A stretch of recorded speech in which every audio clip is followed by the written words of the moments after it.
How do we protect our aura if we don't have a choice and have to live with such people? Okay, so why this question was asked in the first place is it was in response to a message that I put from Yogananda ji, and the message said that you must be careful about the company that you keep because you tend to imbibe the qualities of people who are around you, and therefore you must wisely choose the people you are living with on a day-to-day basis. So of course people will say, oh, I am living in a family, how do I choose my family? I am working in an office, how do I choose my colleagues? This is not practical, this is not possible. It is not possible only at one level, and that is the physical level. And you may think that this is the most important level, but little are you remembering that you are existing at different levels. So what I mean here is that your body is present in the company of body, mind, personality of others, but you can choose to take your mind away from there. It's because you are forgetting that the soul is more powerful than the intellect more powerful than and the mind more powerful than the senses, that this problem is happening, that you are so affected by the environment. Even though your body is present in an uncomfortable environment or a negative environment, what can you do? Step number one, you can first be alert and aware of the energy that is going in your body and the energy of the people in your environment. Step number two, you can work with your breath. Wherever you may be, if you can do a calm, prolonged breathing in which you can equalize your inhalation and exhalation consciously, once you do that, your mind will start to come to a point of calmness. And even though the restlessness outside will remain the same, but using your prana shakti or using your breath, you can interiorize your mind. And then you must check, in what company am I in the sense of my emotions? Where are my emotions? Am I living in the consciousness of being a victim? Oh, I am this victim, and these people around me who are so negative, so narcissist, and they are victimizing me. Or am I in the emotion that these people around me have been sent by God to train me? They are my test in patience and fortitude. They are children of God just as I am. And I must love them unconditionally. That I must first be a friend to them and I must first respect them. Only then will I get respect in return. So check the what company you are in your own emotions. Next, check your own thoughts. Your thoughts are your closest company. Again, are you thinking negatively yourself? And then you are complaining that your negative thought is as a result of your surroundings? Please correct it. No, you are responsible for your thoughts. Don't blame it on others. You have lost control over your own mind. Don't blame it on others. It is you who can change your negative thinking into your positive thinking. It is only you who can control your anger. It is only you who can control your irritation. It is you who have to work with even mindedness. So check the company of thoughts that is going in your mind. And how do you turn it to positive? Are you doing japa? When you are in a bad company, you can simply take the name of God in your mind and you will find that nothing can touch you. I have tried this multiple times. It works. It works like magic. Or you can chant a mantra, you can do the Maha mantra, you can speak the Gayatri mantra. You're speaking to yourself in your own mind. You are in your own company. Let's stop blaming the world. Let's start first looking inside ourselves and see what we are doing with our own mind. So, taking the name of the Lord, chanting a mantra, singing a devotional song to your own self, praying to God in your own mind, this is the company that you need to keep. And if you are constantly in this company, it really does not matter at all what is your outside company. Of course, to some extent, outside company determines a lot because environment is stronger than willpower. It is. But now that you know that you are unable to change the circumstances outside, you have to accept that too. On the one hand, you understand environment is important, but on the other hand, you accept that I cannot change this environment, but I can definitely change my inner environment. That should be under my control. If I'm a meditator, if I'm a Kriya Yogi, am I doing enough Kriyas to give me that aura of positivity? Check your own practice. Meditate more and more, deeper, more Kriyas, more sincere Kriyas.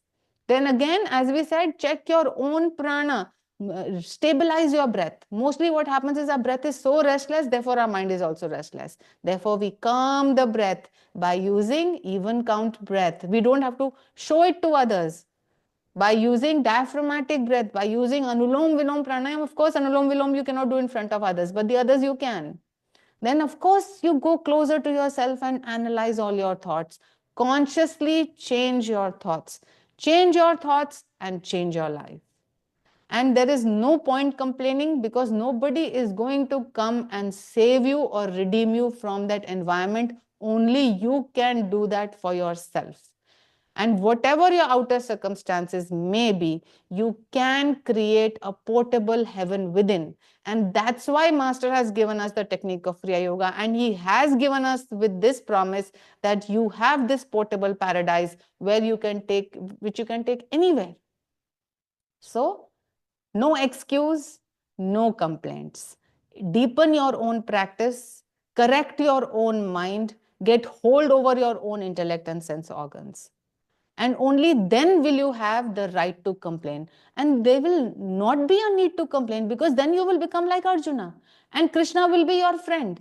And you will be told what to do and what not to do. So therefore, you must transcend this victim consciousness. I am a good person, but people around me are very bad. Who has drawn those people around you? This energy distribution, how did it come to play? It started somewhere from your own attitude. Accept your responsibility for your own life and for your well-being.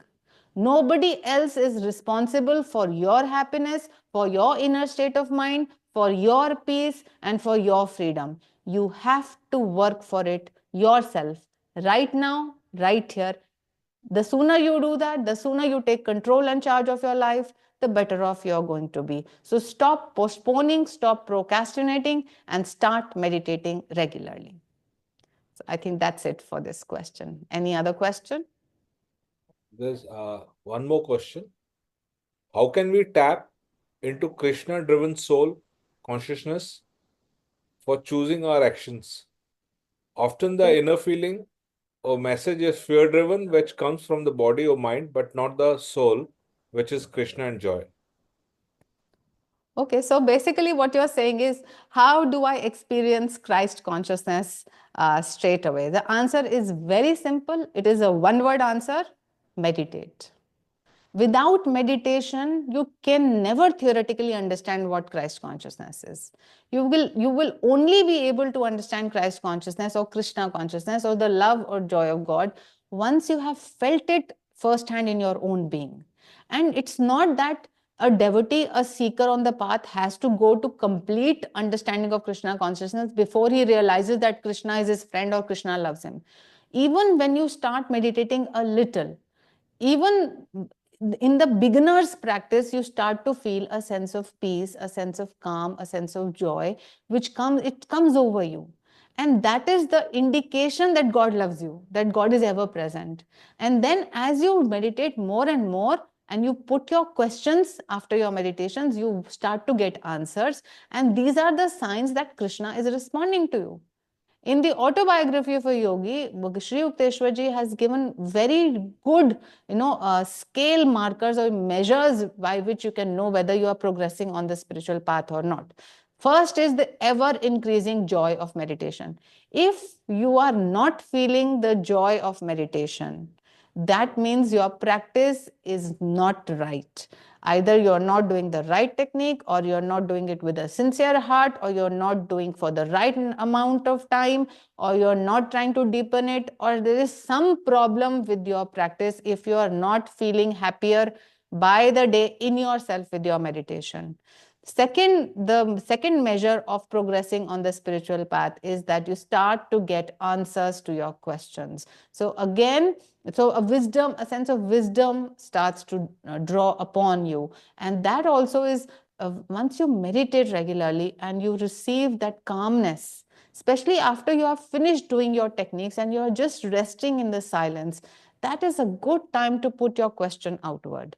And what Master has told us to do is that if you have a question, you project it out from the spiritual eye, and then you receive your answer in the heart chakra. And you have to practice this over and over and over again till you know that yes, the guidance that is coming from within is a true guidance coming from Krishna. It is not my own delusion or hallucination. And sometimes initially, when you're trying and tested, you may go wrong, but eventually you will start to get it right. That when the inner voice comes, and your heart will just know that this is what I must do, and that is the voice of Krishna. Krishna is all the time speaking to you. Why are you not able to hear, or we not able to hear? Because of the static of the restlessness of the mind. We have so many thoughts in the mind that Krishna's message is it cannot get to us. It is only when we meditate by deep pranayam techniques like Kriya Yoga, where we can quieten the restlessness of the mind, where the number of thoughts in the mind are reduced or come to zero. That is the time when you can directly perceive the Krishna talking to you in the sense of your own inner conscience. That voice or a thought will come, or a vision may come. So all of that will come to you, but you have to keep trying. Don't think that by little effort much can be gained. Just like you can draw from your bank only that much money which you have invested in the bank, which you have deposited. You cannot draw more than that. So don't think that little practice will give you great gains. Therefore, unceasing effort is necessary. But there is the encouragement from the Guru. He says, okay, do 1/100th of what I'm telling you. So I'm not saying that you have to do mountains of practice. If your heart is pure, if you really love God, then even a little meditation is going to help you. So everything has to be in place. You have to be a true lover of God. You have to truly offer your actions as oblations. You have to become truly selfless in your actions. You have to expect nothing from the world and the universe. And you have to still do everything that has been asked of you by the scriptures, means practice your technique. If you are becoming like this, you are becoming like Arjuna, then automatically you will not complain that you are not being able to hear Krishna's voice or understand what he's trying to say, because Krishna speaks to the devotee in the language that the devotee can understand. So if a devotee is Persian, Krishna won't answer in Sanskrit. He will answer in Persian. So whatever language the devotee understands, in that very language, God will reply to you. He will reply to you to the satisfaction of your heart. He will bring you to that aha moment that, oh wow, I do understand now. But for that, you have to qualify. You have to prepare yourself. And as long as you keep saying, I can't do this, it's too tough for me. Isn't this life too tough for us? Isn't this life so melancholic? Isn't this life so monotonous? Aren't you fed up with this, the sorrow and the suffering and the unpredictability, the uncertainty, the duality of pleasure, pain, recurring? If even this is very annoying, this is very tough. Easier than this life is to find God within yourself. It's much easier. The effort required is much less, let me tell you.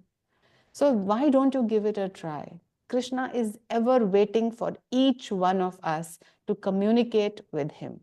It is we who lack that skill and that love, where we cannot receive his answers. But all we have to do is we have to keep trying, because if we are trying, our efforts will not go into vain. God recognizes each effort and God sees our heart.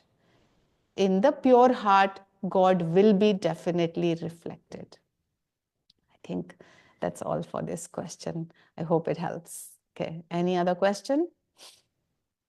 That's all, Dr. Radhika ji. Thank you so much. Okay, thank you very much, everybody. It is such a joy to travel this road with you. And on this journey to self realization, We are friends, we are comrades, we will encourage each other, we will pull each other, and we will push towards, greater understanding. And whoever is falling, if you find people around you who are having certain difficulties in understanding, then you can extend your love and peace and joy and your encouragement to bring anyone and everyone who wants to genuinely uplift himself or herself. So with that thought, we will end today's session. Love and joy to all of you. Jai Guru. We shall meet next Thursday. Om.